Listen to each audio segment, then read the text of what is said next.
Magandang hapon po sa inyong lahat. Bagamat ako po ay isa ring saryayahin, ay nais ko pong magpakilala sa inyo. Ako po ay si Ledenilo de Luna, na kung tawagin po ay Liding ng Marami. Isa po akong kawani ng Department of Health, Center for Health Development for a Calabarzon na nakatalaga sa Quezon Medical Center Compound, Lucena City. Isa rin po akong masugid na deboto ni Santo Cristo de Burgos.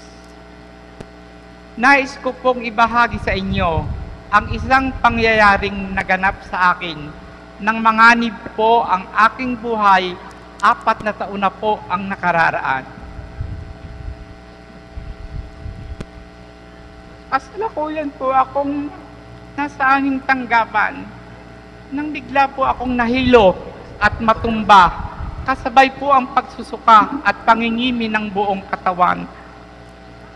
Nilapitan po ako ng aking kaopisina at tinulungan para dalhin sa kabilang ospital, ang Mount Carmel Hospital, sapagkat nagkataon po na walang doktor sa aming ospital dahilan sa makaramihan po sa kanila ay nasa seminar sa Maynila.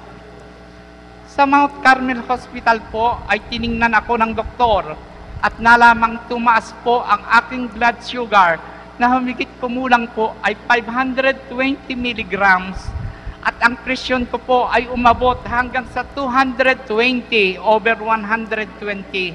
Ganon din po ang aking kolesterol at uric acid. Pinasiya po ng doktor ko na idaan ako sa iba pang pagsusuri upang lubusan pong malaman nila kung ano ang talagang tunay at kung ano pa po ang aking mga sakit. Ayon po sa nakitang resulta sa mga pagsusuri na ginawa nila, ako raw po ay mayroong diabetes na akin pong ipinagtataka sapagkat wala po sa aming lahi ang sakit na diabetes. Ayon rin po sa aking doktor, kinakailangan ko po ang isang close monitoring dahil delikado po sapagkat nakita nilang pataas ay pataas ang aking blood sugar, ganun din po ang aking blood pressure kahit na po ako'y uminom na ng mga gamot. Ipinaalam po sa amin, lalo na sa aking ina, para malaman ang nangyari sa akin na ako po ay na-confine sa ospital. Hindi po ako makakauwi noon sapagkat maggagabi na po. Kaagad po akong pinuntahan ng aking ina at kapatid upang isaayos ang aking kalagayan sa ospital. Nangingimi pa rin po ang aking buong katawan at hindi maalis ang aking pagkahilo at pagsusuka kahit nabigyan na po ako ng maraming gamot. Napagpasihan po ng aking ina habang kami po ay nag-uusap sa loob ng ospital na kung maaari sana ay matulog na muna siya sapagkat pagod na siya.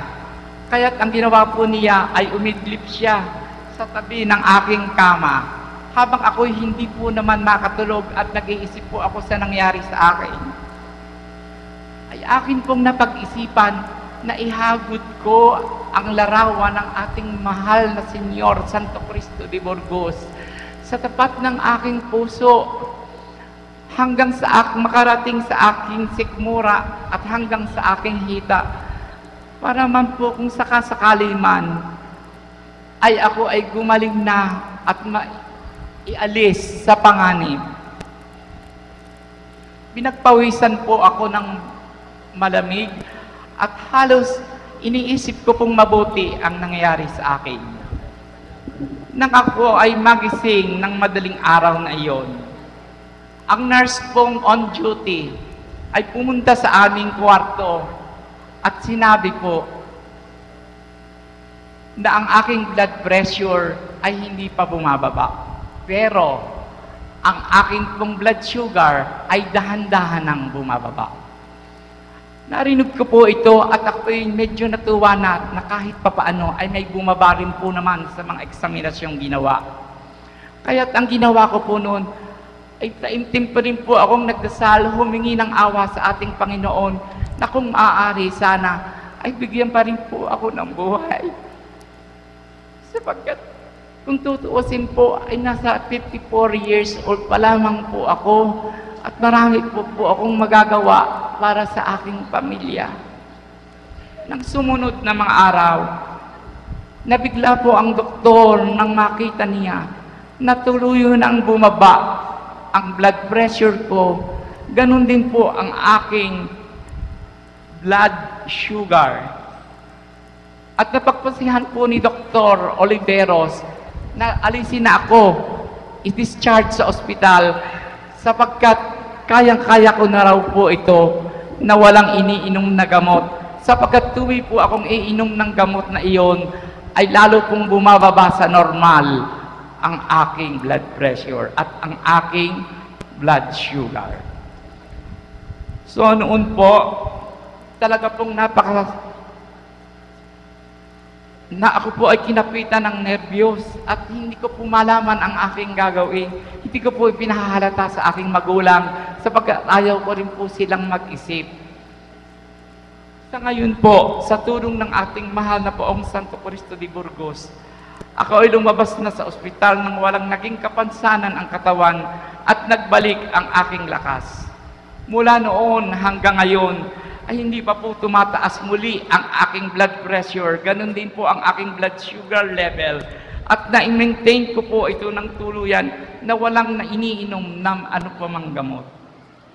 Patuloy po ang aking pagdidibusyon kay Santo Cristo de Burgos at ako ay nagpapasalamat sa Kanya sa pagkakaloob niya sa akin ng kalakasan at kagalingan ng aking katawan.